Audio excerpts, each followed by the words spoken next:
Ukrainian President Volodymyr Zelensky is still pushing for Ukraine to join NATO.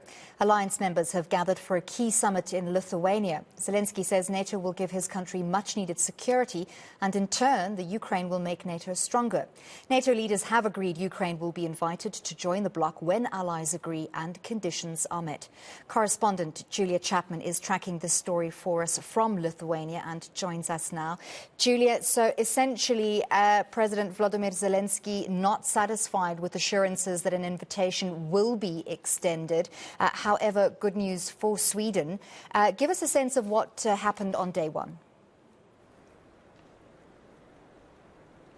Well, there was certainly frustration from Ukrainian President Volodymyr Zelensky when he got a draft of the NATO communique about the path to NATO membership for his country. And what the wording of that ended up being is that Ukraine will become a member of the bloc, but only when allies agree and conditions have been met, effectively not anytime soon.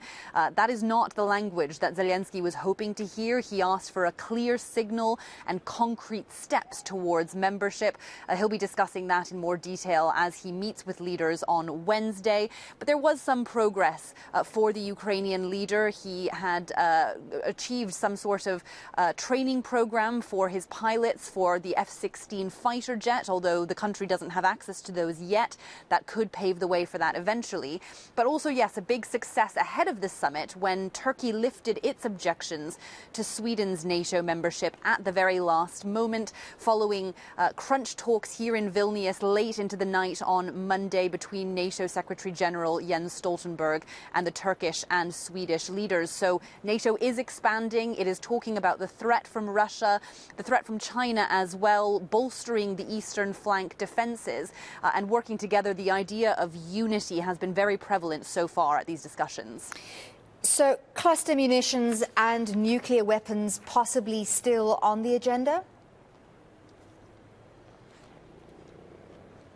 There are certainly countries who have expressed their concern about the U.S. including cluster munitions in its latest package of aid to Ukraine. Countries like the U.K., which is a signatory to a deal agreeing not to use them. But of course, Ukraine, the U.S. and Russia are not signed up to that deal. So certainly there is some discord when it comes to what the aid packages look like.